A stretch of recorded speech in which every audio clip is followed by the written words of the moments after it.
You're listening to Business Talk Radio, where we take business to the next level. Rapping with Dr. Jacalyn connects you with experts from all over the world to help you take charge of your career, your business, and your life. Rap along with us. Visit drjacalyn.com to learn how to become a guest or a sponsor. And now, the doctor is in.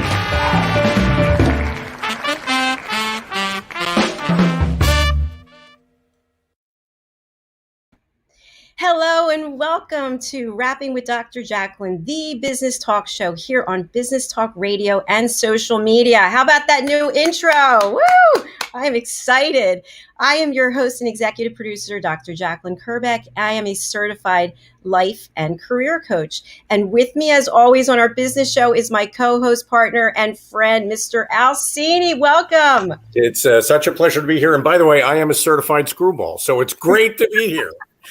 I am just dancing around with that new intro. That was a very jazzy new intro. It was fun to watch it live. It's cool.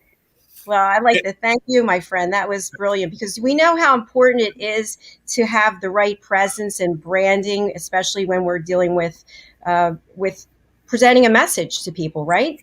Totally agree. But there's nothing more important on a talk show than having a great guest to talk to. And what I'm looking forward to in talking with the guest you brought us today is how to learn to up my own game at interviewing and just talking with people in general. And you've got an expert for us today, don't you?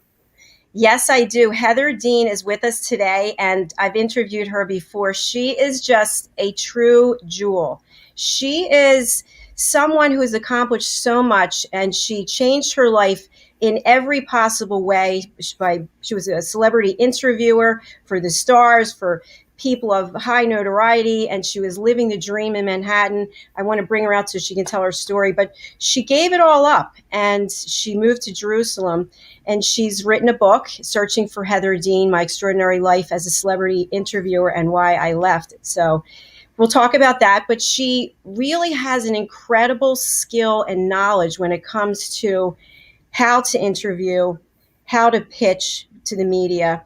And I want to talk to her about some of these things because people we can learn a lot from that. And you know, everybody now with today is in the media business. I mean, there's so many people that I know who have podcasts, and I've listened in. I've appeared on a couple, and interviewing is not as easy as people think. And and that's why it'll be great to talk to an expert who knows how it's done. And I want to ask Heather also, to your point, everyone has a podcast, right? Heather also has a podcast. Some podcasts like hers really stand out, and others are just, I'm not really sure what they are. It's just like two people on a computer having a conversation. So I guess there's a time and place for that too. But let's not wait any further. Let's bring Heather Dean onto the show. Welcome, Heather Dean. Heather, great to see you. Nice to see you again, and nice to meet Al, and to be rapping with Dr. Jacalyn. Always a pleasure. Well, it's the pleasure is ours, and I love the fact that you have your book there. Your book is so well written, and there's so many pieces of information and takeaways from that. Your life story is just fascinating. Heather, I'm wondering if it's okay with you if we just briefly talk about how you and I connected. Oh, meeting in a bar and shooting back bourbons? Jack, really? I don't think it went quite like that. I think it went differently. I had actually heard an interview that you did with a personality I admire so greatly, Ashley Owens. I am the Israel president of her fan club, the Israel chapter. So the thing is that, like, I know a lot about Ashley's career, but I'd never heard her interviewed until told her story. So when she promoted the interview that you did with her, I didn't know who you were or anything. I just thought, oh, I got to hear about Ashley's backstory. And this interview that you did with her was so revelatory. You were able to get great answers out of her that were just so interesting and fun, and she is fun. The style of your interview, the research that went into it, the rapport that the two of you had, the respect that you show Ashley, I just thought I got to hear more of this lady's interviews. And the more I listened and watched what you do, I told myself this is the young Diane Sawyer. And so I reached out to you actually.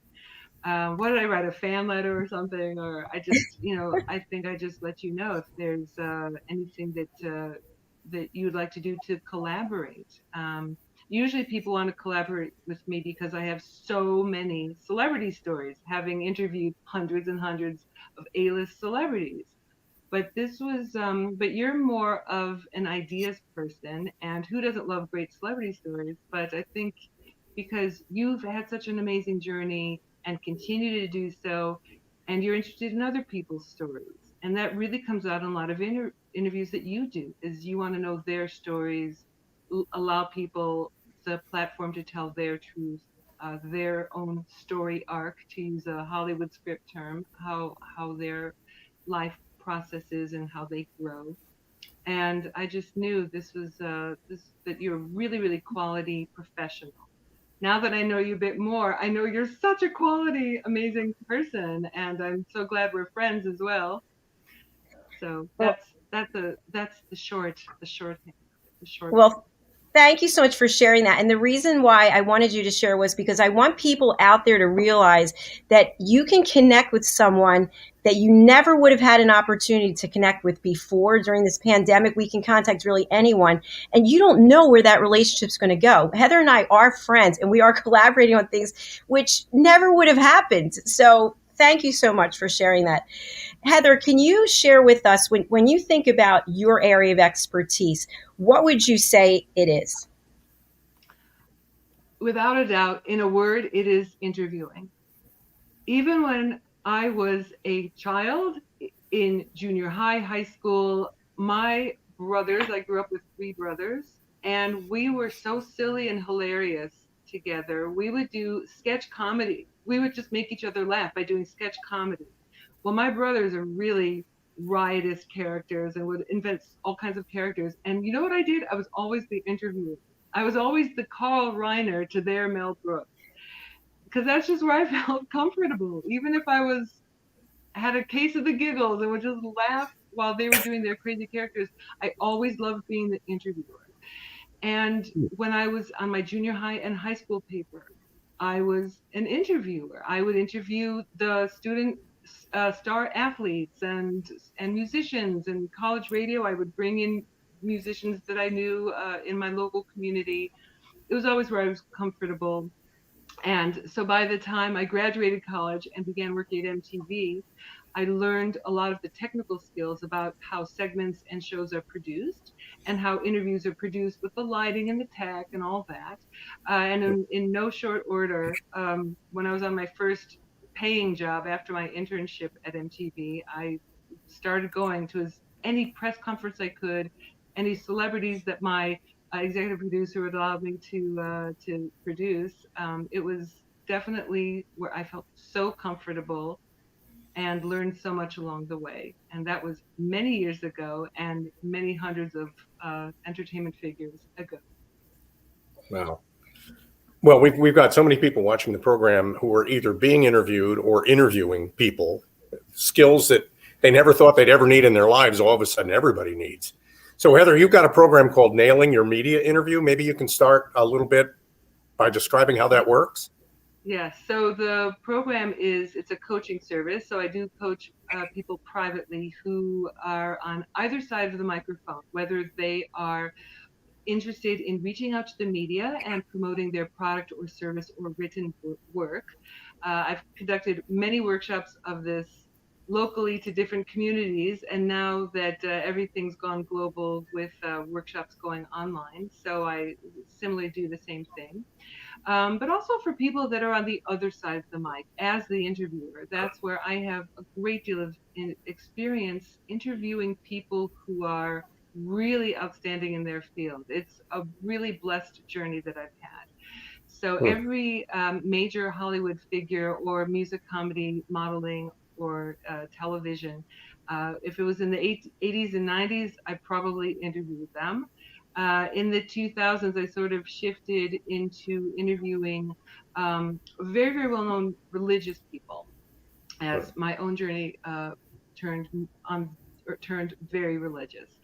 But I would say that interviewing really, really well-known people is really good training for interviewing anybody. So I happen to have started at the top, but basically everybody's a great person. And I've learned with so many celebrities, I wouldn't trade places with any of them. And they have many of the same foibles and insecurities that any of us have. And I can give you quotes on exactly who is quite insecure. But it's to say everybody is such an important soul. And everybody has something to tell. Everybody is an expert in something in the business world, believe it or not, and in their private life. Everybody is an expert at something, even if it's themselves. And so any curious person has the makings of being a great interviewer. It takes, we can get into it more, but it takes practice. And there are certain gifts that a person might have to make them even more of a better and more seasoned interviewer, but it definitely takes practice, and it takes a lot of other tips, tricks that they can do to be more used to being an interviewer. That I think there's a lot of power in what you just said, and I know that this is something Dr. Jacalyn and I do, and we'd like to think we're pretty good at it, but there's always room for improvement. And for the people that are watching our program, I think you mentioned one of the key gifts to being a good interviewer is curiosity. I mean, you mentioned curiosity really is what drives a great conversation, but you've also got to have that kind of gift of getting people to reveal things in a happy way that they might not normally reveal. So how does Heather Dean do that? So how do I do that? I think that, the way I do it is the same way Jacalyn does it. I would say you as well. I'm just not as familiar with your work as I am with Jacalyn's. And Jacalyn's been doing this for years. Is that you have to be the sort of person, and this has to just come naturally. And if it doesn't come naturally, you have to make it come naturally. You have to be the sort of person that is non-judgmental, pure and simple. And when I interview people, they can tell as we're having a conversation, I'm totally not judging them. I'm totally focused on the interview, on the questions, on the answers. That's another golden nugget. Be a very good listener.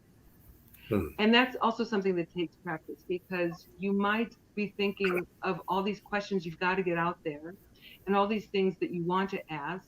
But if you're not listening to the person who's speaking with you, you're missing a lot of opportunities to take the conversation in a certain direction. You're missing also something that your audience is aware of, because they have their back behind the screen or the speaker listening to the interview or watching the interview. So they're sort of if the interviewer is on a certain track that the guest is maybe not on, the audience picks up on that. Like, did this person not even listen to what their guest said? So being a good listener. But really, really important is, as I said before, is being non-judgmental. And this is, again, it's something that if you are not already non-judgmental, so it's something that you may need to work on. And not only just to be an interviewer that gets great quotes and has a really good conversation, but I think even in life is to work on being not judgmental. So that includes seeing the person as an important soul. Or to use any other language, is that this person is of value. This person is here on earth for a reason, not to just write someone off in your mind. This person is, full of beans or whatever. We may not like what the person that we're speaking with is saying, and we may not agree. We may strongly disagree, but there is a place to at least hold judgment on the actual person, So have you ever spoken, well, you do this all day, but I'm just asking rhetorically, have you ever spoken to someone who you strongly disagree with them, but you can still have a civilized conversation? Because that's going to keep your head clear in order to facilitate a good interview and have a real conversation that's interesting to your audience. Wow. I would say yes. I loved everything that you just shared, because there is something about being present in the moment. And even if you're in a sales role, you have a list of questions. It's like, no, I have to get through all these questions, but you're not even listening to the answers that you're getting that might take you down a totally different path. So I have to say, I think you nailed it, Heather. So to speak. Yes, it is. So we need to take a break and hear from some of our sponsors. But I did want to put out there, I am working with Heather as a coach in another area. She's very talented and skilled. And one thing that I really want to commend you on is you're so prepared and you come up with these ideas. I'm thinking, where did she come up with this? That just opened my mind to thinking differently and looking at different avenues. So I would really encourage our audience to contact you, because you are a wealth of information. You're extremely professional, extremely well prepared. And I think that somebody working with you like me, I believe I'm going to continue to grow and grow based on a partnership with you. Great. That's very kind. Wow. What an endorsement from Dr. Jacalyn. Amazing. You made my day. I'm taking notes. I'll keep writing through the break. All right, guys, stay with us on Rapping with Dr. Jacalyn, the business talk show here on Business Talk Radio and social media, with Al Cini and our special guest, Heather Dean. We'll be right back. Hey everybody, my name is Ralph Graves Jr. I'm the host of the Ralph Graves Jr. Show, and I want to invite you to pick up my book, Unstoppable. I wrote a book called Unstoppable. It's 7 universal laws that will transform how you pursue and achieve success. The one thing that my 20 years of law enforcement has taught me is that no matter who you are, we are all governed by universal laws, like gravity. But in this book, we're going to talk about laws like the law of forgiveness, laws like the law of control, the law of intelligent practice, the law of expectancy. I was able to see how those, no matter what their background was, those who identified and treated these laws with respect, they were able to go on and lead successful lives. So pick up this book, and you can go ahead and pick it up at Amazon.com, BarnesandNoble.com, RalphGravesJr.com, where anywhere where fine books are sold. Thank you. There are 7.7 billion people on Earth today. 40% of these people are under the age of 25. Young adults are the most fertile mission field in the world today. In Scripture, we see Jesus pouring his life into 12 young adults who he equipped to change the world and all of history.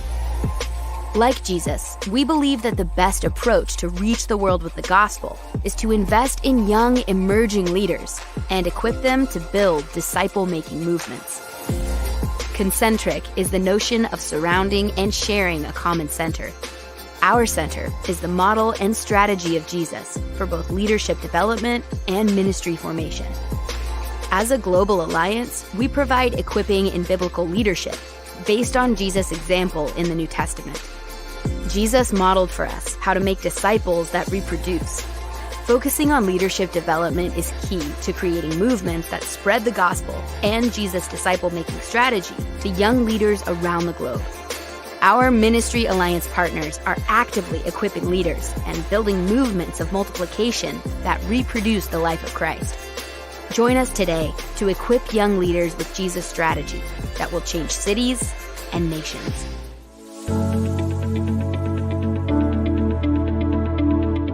The session that we had with BCAT was really entertaining and enlightening. We were able to put together some very specific steps that we as individuals can take, and it was really fun to all come together and see sort of where we're going as a team and how we can all get there together. We had a tremendous experience with the BCAT partners. One of the challenges that we have as an organization is to make sure that we have the right people in the right chairs doing the right thing. To do that well, you have to have synergy. You can try to dream up ways to make sure that your group does that, or you can rely on experts. We would recommend BCAT partners to anybody who's looking to take their organization to the next level.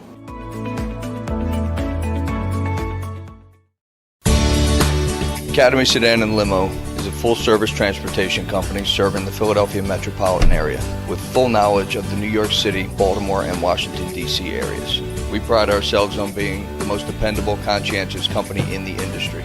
Our always on-time service and dependable pricing make us the company to call for any event or occasion.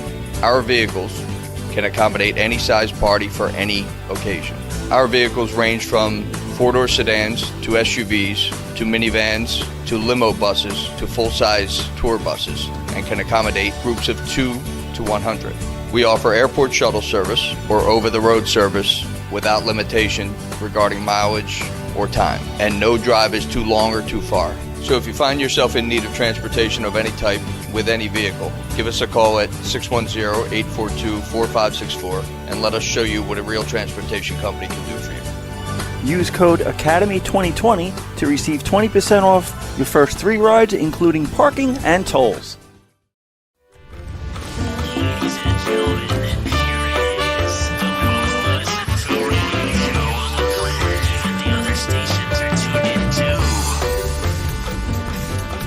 You're listening to Business Talk Radio, where we take business to the next level.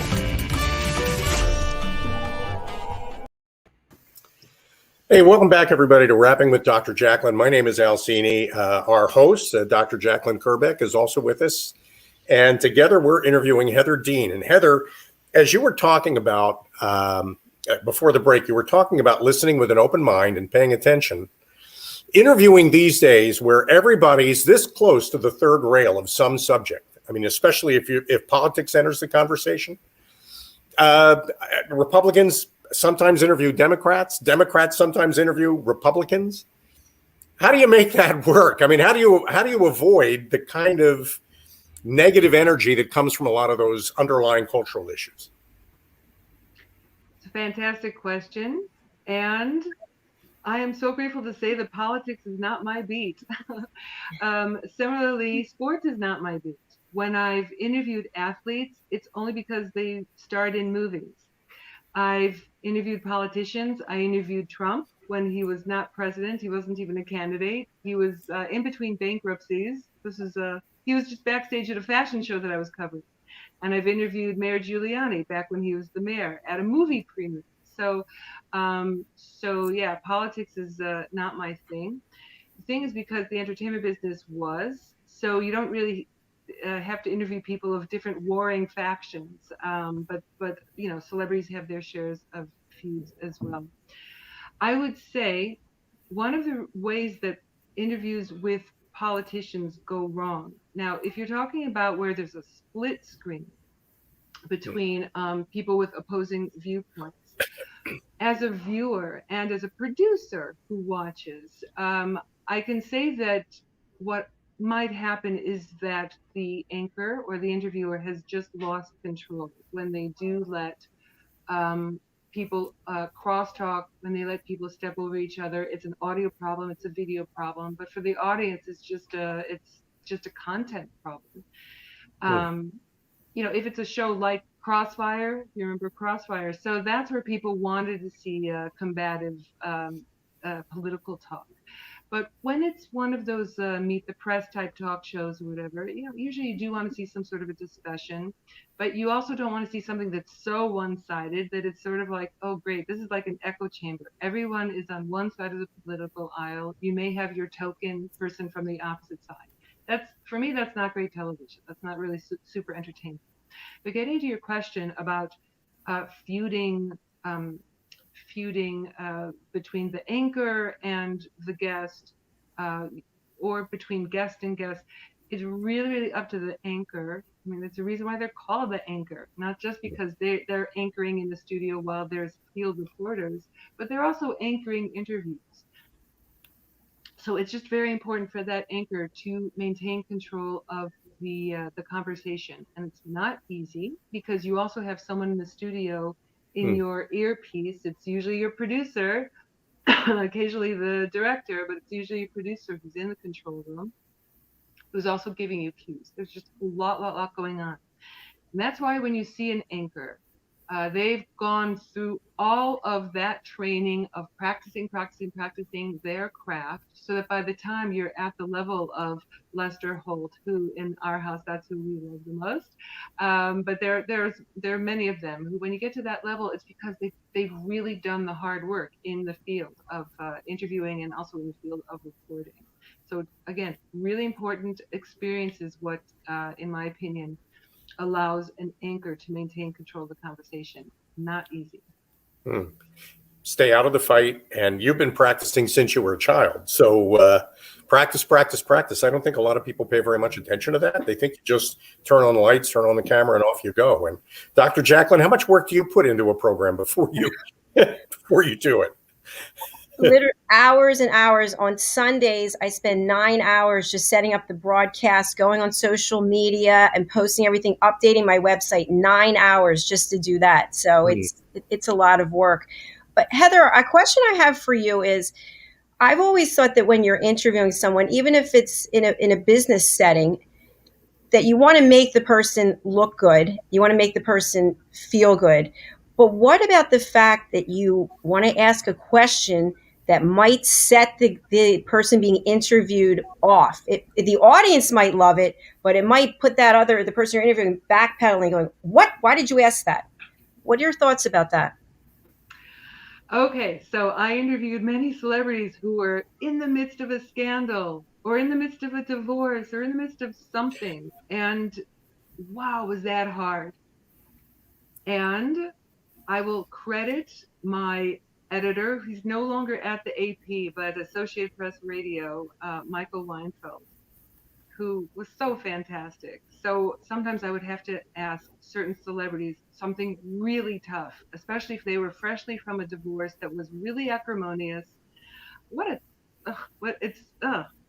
mean, I feel so uncomfortable and terrible for these celebrities who are bombarded with these kind of public questions about their personal life. Then again, we all kind of think, yeah, but they sort of signed an unwritten contract. If they're in the public life, then, the public's going to want to know about their private life too. Anyway, it still doesn't make it any easier. So this is one of the tips that my editor gave me back in the day. So one thing is, if it is, let's say, a scandal, a fresh new scandal, and you are representing a media outlet, okay? This is not someone who's just on their own fly-by-night podcast. But if you're representing a media outlet, what you can do is you can tell that public figure, we know that this has been the story that's being bandied about in the press. Here's your chance on, name your network, in my case, Associated Press Radio, who I was interviewing celebrities for. Here's your chance to clear the air on Associated Press, which is the biggest news service in the world. So here's your chance to clear the air. Are the journalists getting it right? What do you have to say in your own words? Wasn't that a great tip he gave me? That is a great tip. Mm-hmm. But that's one of many things you can do. But I think that, at least to answer your question about the celebrity whoever it is, the interview guest, not getting all defensive, is you are giving them an opportunity to clear the air. And they probably would actually appreciate that, because people complain about getting misquoted and misrepresented. I'm thinking of an example of that because when I worked at NBC, Hugh Grant, pretty well-known actor, had just been caught with a prostitute and made a lot of headlines. And Jay Leno had really just taken over the Tonight Show and was still trying to find his feet. And his first question when he had Hugh Grant on as a guest that night was, "What were you thinking?" Which sounds very spontaneous, but in fact, Hugh knew that question was going to come up beforehand. So he wasn't blindsided by it. And it was a great opportunity for him to just sort of apologize. The other interesting thing about what happened at that time is that Hugh Grant had a movie to promote. And this was one of the big interviews, the big first interview to promote this movie. I think it was Dangerous something, or I don't know. It was like one of those exciting titles of a movie. And the thing that Jay Leno had said is that he had given a lot of credit to Hugh Grant because the interview was booked before the scandal broke, before the arrest happened. So that does say something very good about that celebrity who follows through. And I'm sure that Hugh Grant's handlers, his publicist, agent, and manager had said, you are doing this Tonight Show as promised, and here's going to be your chance to clear the air. But for anyone who watched that interview, Hugh Grant was clearly very, very uncomfortable having to answer the question. I did also interview Hugh Grant, but it was much earlier when he was when he broke out on the scene, like after one of his breakout movie roles. So I know that he has the ability to be very comfortable in interviews and tell great stories. But this was just a really horrible episode in his life, and but credit to him that he at least followed through and did that interview. I'm also sure that as the interviewer, Jay Leno probably went through many incarnations of what kind of question will he open with, and I'm sure he consulted with his producer and also other friends in the comedy business, whatever it was, that he probably, whether or not he dreamed up that question, for such a historic interview, I'm sure that he ran it by other people, his wife, somebody, before coming up with that. So yeah, that's tough. It's tough. But interviewing involves tough questions as well. And it sounds like from what you're saying is, as long as you let your guests know that you're giving them this opportunity, that they're not going to be sitting there completely blindsided. Sure. Even if they don't expect it, it's not an ideal situation, but there are definitely ways that you can get through it. You can even read back a quote that you read in one source and just ask, were you being misquoted here, or ask for their feedback on what the real story is, or was this taken out of context? Usually well-known people or anyone appreciates when the opportunity to say, oh yeah, that was taken out of context, because that sort of helps them look good as well. That's key. I think a lot of that has to do with understanding your audience too, because if there's a question out there that everybody is asking, you can't avoid it, and you got to ask it. And whoever it is that's being interviewed has to know that question could come up, and they've got to have an answer for it. Right. By the way, we have a comment from Greg. Oh, sorry. Great discussion. Sorry that I couldn't stay for the entire show. Hi, Greg. Thanks for watching. And by the way, we have a number of people who are watching on the social media outlets. We'd love to hear from you. Just put something in the comments and we'll read it out loud. Heather definitely wants to hear from you. So we're going to take a quick break. And guess who we're going to hear from, Heather? Is it my favorite? It's Ashley Owens. Oh, I'm so excited. That's amazing. So a shout out to Ashley Owens for connecting us. And also she actually helped me from the very beginning, just figure out what I was doing and how to put my branding out there. So here we go. Ashley Owens will be right back on Rapping with Dr. Jacalyn here on Business Talk Radio and social media. It's the business show. Great.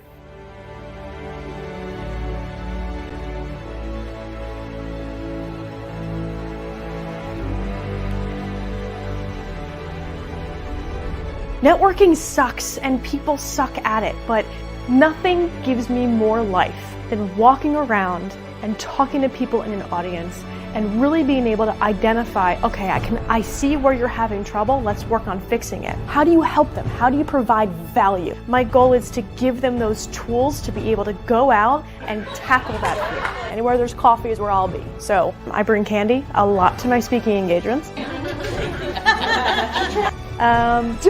Of course that makes sense. I'm a little unconventional. Ashley was very knowledgeable. Very entertaining. I learned a few new things, and to me that's the key. What do you want them to say? How do you want to be perceived? You're going to get the most direct, tactical tips and practical takeaways when it comes to networking. These two here are super important. You'll remember once the conversation starts. I love the tips that she gave out. I hate networking with a passion, so I feel like I can get through a meeting or event and not feel so uncomfortable. When you're going to a presentation, you want to be educated. You also want to be entertained. She was really fun and really personable, and everything she was saying was just very relatable. She's got a lot of great ideas. That will make you stand out so fast. She comes across as someone that likes what they do and just doesn't try to sell you something. Activity breeds results. If you're not doing anything, you're not going anywhere. It just made me want to start networking, which I never thought I'd say before. A networking strategy that works for you.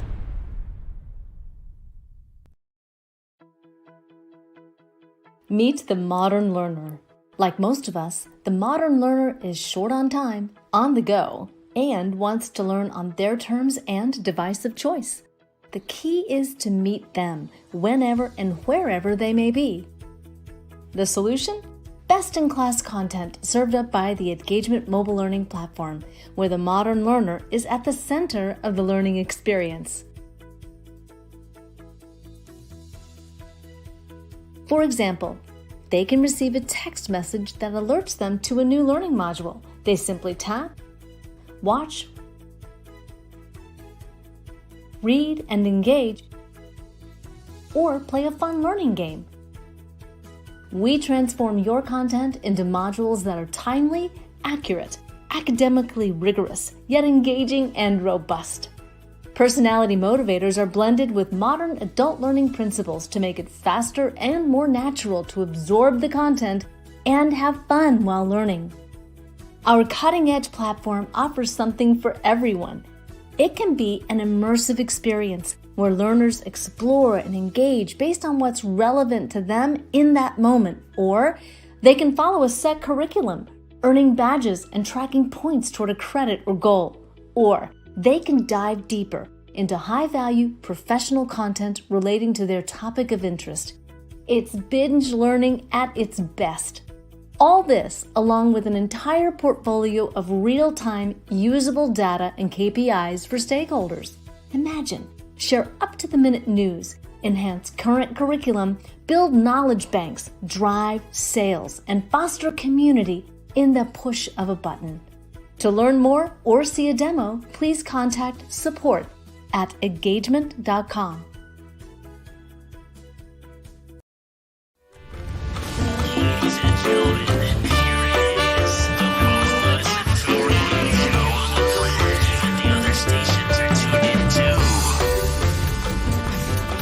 You're listening to Business Talk Radio, where we take business to the next level. Hi, welcome back to Rapping with Dr. Jacalyn, the business talk show here on Business Talk Radio and social media. I am your host, Dr. Jacalyn Kerbeck. With me is my co-host, Mr. Al Cini, and our special guest, Heather Dean. Heather, it's great to see you. Thanks for staying around. I wanted to talk a little bit about your book and about your journey. And we talked in the intro about the fact that you were a celebrity interviewer, you were in Manhattan, you talked about some of the people you interviewed, and you gave it all up. What were you thinking? What was I thinking? That's a callback. In comedy, you call that a callback, that you're referring to a previous joke. And in this case, what were you thinking? Okay, so it's really interesting when people say, and I've been told to me so many times, how I gave up this and I gave up that. And I want to clear the air and say, I gave up nothing. It was the most fun job for anyone who's a fan of entertainment, as I was my whole life. And to meet all of my favorite celebrities, to know that I can watch this movie, television show, or read this fashion magazine, knowing I'm going to be interviewing the person behind this or starring in that.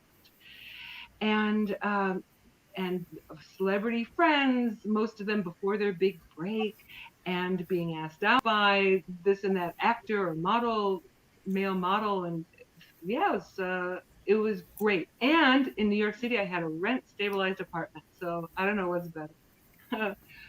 I gave nothing up. I do say that I walked away from it, and that's part of the title of the book. But I gave nothing up. I think that if that life was so enriching, so meaningful, and gave me life, I would still be there doing that. I would still be interviewing celebrities. However, I chose a life upgrade. And for me, that was getting back to my own roots. And it was a long process, which is why it takes a whole book to talk about how I decided to explore the religion that I was born into, Judaism, because I was totally atheist, agnostic, whatever, and not interested in religion at all.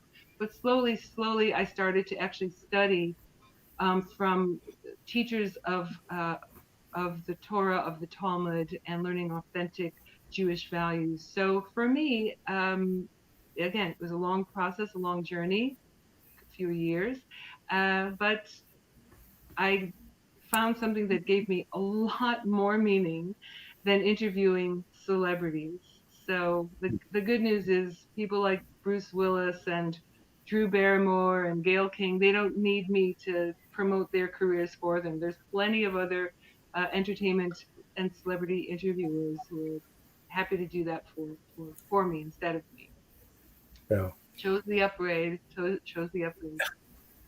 Heather, were you raised in a religious family, or is this something you came to as you grew? No, we weren't religious, and it's interesting because both sides of my family, both of my parents, their own families were back in the days of the shtetl, which is like the kind of village that you see in Fiddler on the Roof. They're, so it's like both sides, like their own great grandparents were probably very religious. Who knows? But my own parents were proud to be Jewish. May they rest in peace. And they loved that there's a Jewish state of Israel, and we would sometimes take trips to Israel more as tourists, obviously, than as religious pilgrims. But yeah, it's a really interesting thing as a young adult to start, as I was becoming religious, to start to come not as a tourist looking at just historical sites, but as a religious person to see, like, wow, this is where it began. Our forefathers, Abraham, Isaac, and Jacob, and this is where they were, and this is where they think the Garden of Eden is, and this is where these things took place, and King David. So whatever, it's a very interesting thing when you're seeing it as a religious person and not just as a tourist. And Heather, you're still conducting interviews now in Jerusalem. Sure. Yes. Yes. Absolutely. Can you share with us your podcast? So, as you can imagine, so in every niche, in every demographic, there are people who are considered celebrities. So I would not be able to tell you who right now are the big stars of Major League Sports. I mean, I know the ones that make the headlines, but I don't follow them. But in that world, they are so big. Same thing in the world of paleontologists, the people who study the history of humankind with the fossils and everything. There are certain people like Stephen Golding and others anthropologists who are so famous. Every demographic has people that are famous. So similarly, in the observant Jewish world, there are people who are really well known. And so those are the sort of people that I interview for the podcast At Home in Jerusalem. And there are other outlets that I'm collaborating with. So it's in the Jewish world and outside of the Jewish world. So the thing that has been very helpful as a skill set is just being used to interviewing people who do great things, people who are considered very important, people who are very famous at whatever they do. So that's a really good skill set to come with. And there's all this talk now, whether it's doing job interviews or any kind of interviews, is overcoming imposter syndrome. So when you do that often enough, that is so easy, so much easier to overcome, is imposter syndrome. So this happens with anyone. Like, you ever go on a job interview where you're thinking to yourself, they're not going to hire me. I'm not important enough to work at this company or get this job, or that I'm going to interview with the big boss. Or a lot of people feel like they're imposters in that way.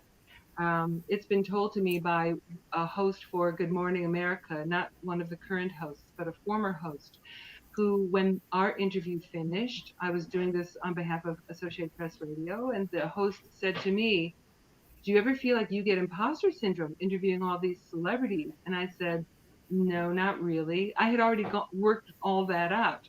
Sure.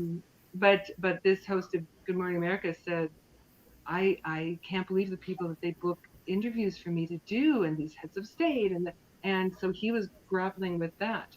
But in my own case, one of the first interviews that I did for television for MTV was with Steve Martin. And Steve Martin, I think, was the 5th, 6th, 7th big celebrity that I ever interviewed. And so at that point, it occurred to me while we're speaking, and I just said to myself, holy mackerel, I'm speaking with Steve Martin. And Steve Martin was like my childhood idol. And I really had to collect my thoughts fast and continue this interview and not just think about like, oh my gosh, it's Steve Martin. Oh my gosh. So, so that was one of those things that I did early on. And I think when you catch your first big fish, it helps smooth out the rest of the ride. Oh, good. Heather, what do you do to prepare for interviews? What would you do when you were meeting with Steve Martin?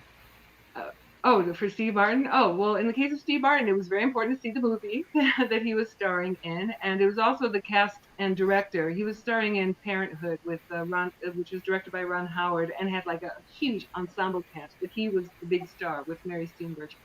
So in that case, it meant seeing the thing he's promoting and then reading up on all of the people connected to that film that I was to interview. I didn't need to do so much research on Steve Martin because I was such a long time fan for so many years. I used to have his poster in my bedroom. I didn't have like rock stars, but I had like Steve Martin, a comedy star, with a poster in my bedroom. Him and Sylvester Stallone. But so this is the thing, as a celebrity interviewer, or I should say interviewer of celebrities, my homework was continuously going to movie screenings and reading every article about every celebrity and listening to all kinds of music and knowing what's going on in the life of the models, their professional careers. So I was always doing homework.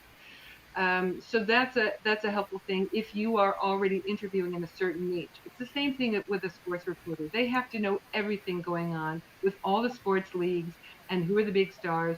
Same thing with people who cover politics. They have to know legislation and who's running for this office and what are their chances. So again, it's all about that niche. That helps with doing homework. But I'm glad you asked that question, Jacalyn, because again, this is a lesson that other interviewers can learn from you, is that by watching your interviews and going through your archives, is that you come to these interviews really, really, really well prepared. And I know that takes a lot of time. So it is an investment in time. If you're going to show up and do an interview, you do have to be prepared. They come to talk about something, know what they're talking about, know their background, come up with questions that you're curious about, and be prepared and show up to the interview with the highlights, or what I like to call bullet points. I show up to an interview with bullet pointed questions. That these are that when the interview gets going, I will phrase it in the way that's comfortable for me in that interview. But I will have just a few bullet points. I've got it down to a science now. If I know how long the interview is, if it's an hour interview or a half hour or 10 minutes, I know how many bullet points to make for myself because of the time constraint. Cool. Practice. Well, as I mentioned, you are very professional and very prepared. I want to take a quick break, and when we come back, I'm going to ask you to do something I haven't asked before. I wonder if you would read a segment from your book to us, your favorite part of your book, if you would read to us from your book. How does that sound? Okay? Fantastic.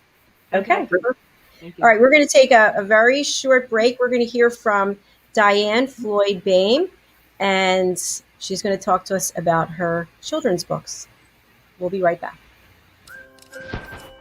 Looking for children's books to embrace the imagination, to inspire your kids to be the best they can be and to love themselves? Look no further. Children's author DianeFloydBoehm.com. You'll find the books right there and on Amazon and local stores.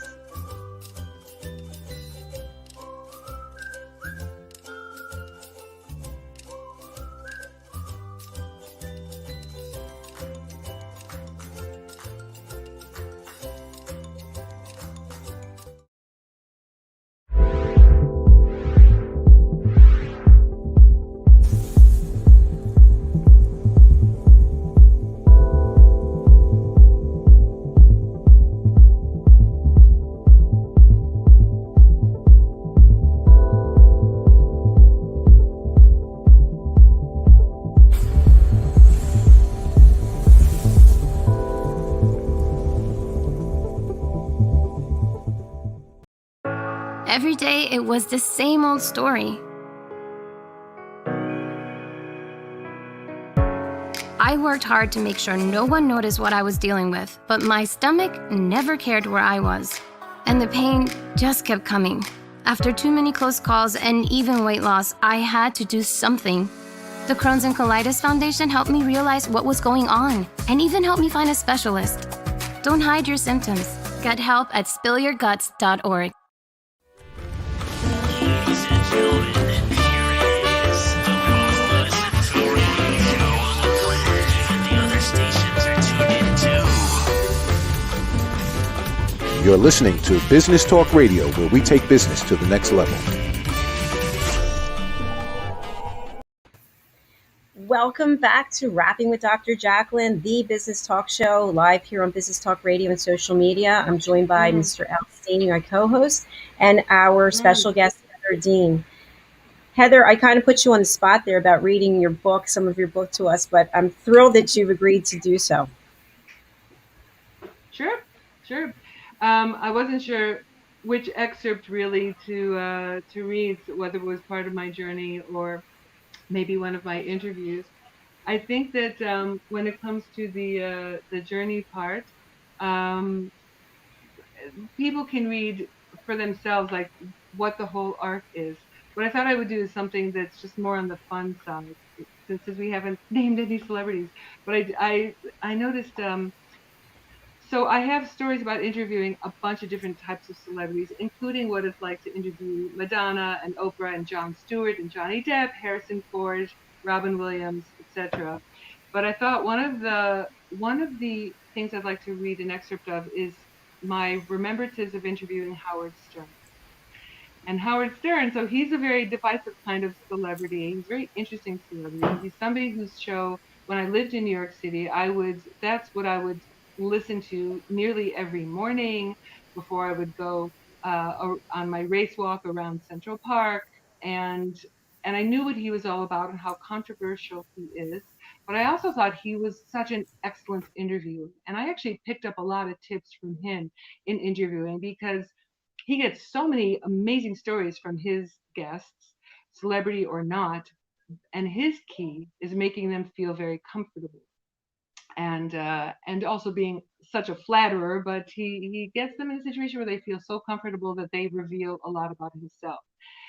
He also, as we know, speaks in a certain way about women and women's looks. So when it finally came my turn to interview Howard Stern, who I was a fan of, but so afraid to interview him, I had to really psych myself into it. And by then, I had already interviewed Robin Quivers when she promoted her book. I had already interviewed Jackie and Fred and Gary, and I knew Stuttering John because by then I was working for the E! Channel, and Stuttering John was also part of the E! Entertainment television show for Howard Stern. Anyway, so I kind of knew everybody, but I had never met Howard Stern. And when he came out with Private Parts, he did lots of celebrity interviews, lots of media interviews, and one of them was with me. By the time I met Howard Stern, I had already interviewed over 1,000 people from the entertainment industry. Any starstruck tendencies I had when I began meeting famous people ended in 1989 with celebrity interview number 15, Steve Martin. Okay, that's 15, good. Martin is so calm and sweet, something about his demeanor just clicked for me. From that point on, I relaxed and enjoyed interviewing celebrities instead of quaking inside from the realization that the performer I was interviewing was the 3D in the flesh version I was accustomed to seeing on a two-dimensional screen. I was officially over nervousness in the presence of famous people, no matter how huge his or her Q score. Then I was assigned to interview Howard Stern. Maybe assigned is not the best word to describe the way one learns that one is about to hold court with the king of all media. Assigned is appropriate for someone who would find this a disconcerting or distasteful undertaking. On the contrary, I thought that I was going to interview Howard Stern. I thought that was both fantastic and terrifying. I was a regular listener of his morning show on WXRK FM, so I was excited to have the opportunity, but I was also apprehensive. I knew how vulgar he could be in the presence of female guests on the show, especially when they walked out of his studio. I had heard him rip apart his enemies, real or perceived, blast his underlings, peers, and any individual, no matter the level of their fame or notoriety, and freely remark about women's physical characteristics with the filthiest words imaginable. While I may have been desensitized to his level of fame, I was worried that he would be shocking, loud, and chauvinistic during our interview. My Howard Stern interview opportunity came in the form of a call from Paramount Pictures publicity department, which was launching a major promotional campaign for Private Parts, Howard Stern's first and to date only major motion picture. I'm going to skip down to where I say I need not have worried. What I didn't realize is that I was safe from Stern making offensive or filthy comments, and that is because from his vantage point, I was the interviewer, not a guest in his studio. I was representing a major media outlet, and as far as Paramount, the cast, and crew were concerned, I was on their side, a cog in the publicity machine to help America notice and buy tickets to their film. And anyone who helped Stern and Company's objective to introduce Private Parts to audiences everywhere was safe from Howard Stern's crude comments. Just the opposite, he told a room full of radio junketeers, I love radio. All of you have tough jobs, and I think you're all great to do this. So high praise coming from the radio star who calls what he does, quote, one step above circus clown. Very, very good. Excellent, excellent. Can I tell you that I wanted you to read from the Howard Stern chapter? I can't believe it. It was like mental telepathy there. That was fantastic. Thank you for reading that. Yeah, for people, go ahead, Al. No, I was just going to say there's a famous interview with Jerry Lewis on YouTube, a very painful interview, where somebody's trying to get things out of him and all he's doing is answering with one-word answers. It's awful. And it's agonizing. Has that ever happened to you, Heather? So the way that I manage to avoid the one-word answers is by asking questions that cannot possibly result in a one-word answer. So what often a mistake or trap that people fall into is when they ask questions that the answer is either yes or no. There are occasions where it's not necessarily a yes or no question, but you still get that one-word answer. So if you want the person to say a little bit more and tell you a story, you have to ask them, oh, tell me about the time that. So that's not going to be a yes or no. And the person's going to look really awful if all they answered was like, oh, yeah, that was fun. No, if you're being asked by the interviewer, tell me about that time. Tell me about what it was like.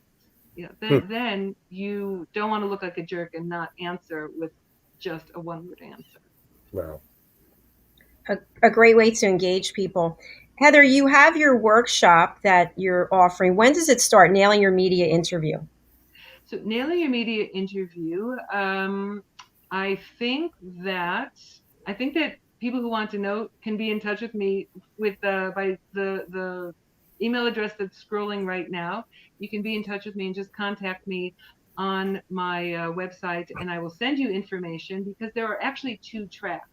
We are planning to release them both at the same time, but one track, which we call Track G, is for people who want to be media interview guests.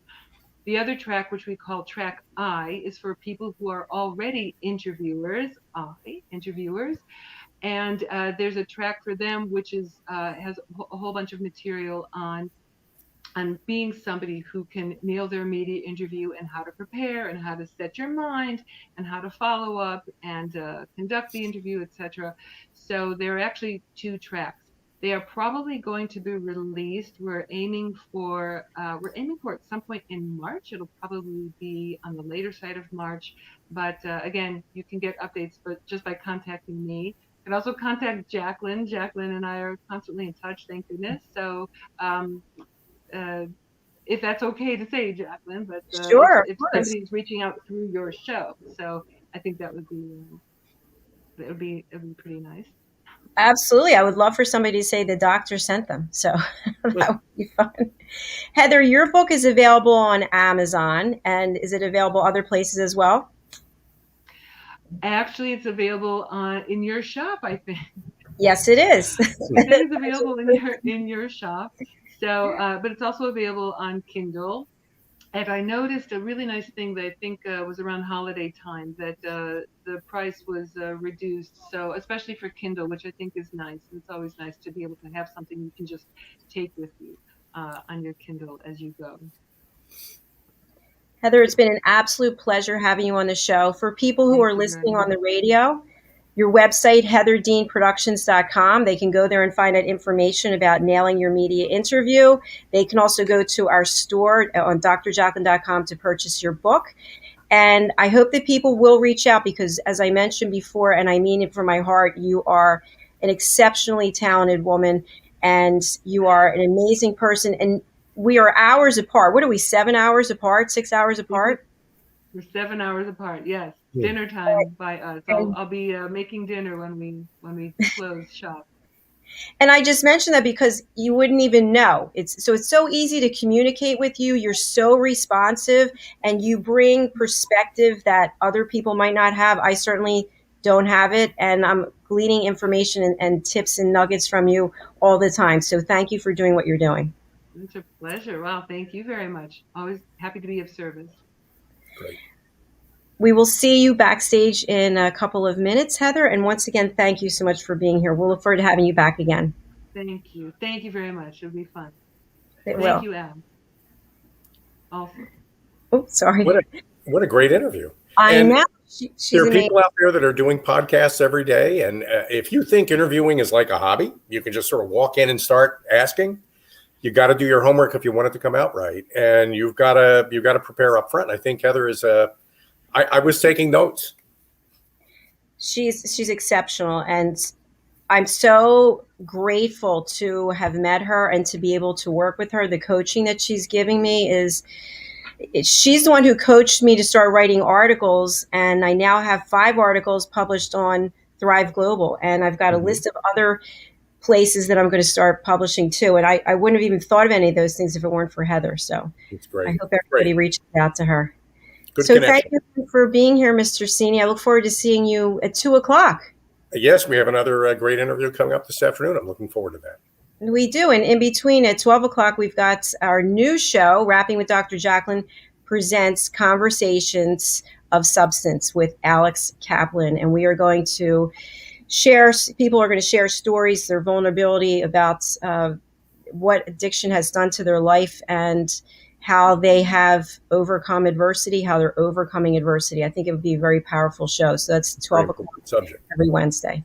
So thank you again for being here. We'll look forward to seeing you. We've got 5 shows today. So if you can tune in, all the information you need is on our website, drjacalyn.com. Thank you so much for being here. We'll see you hopefully 12:00. Bye.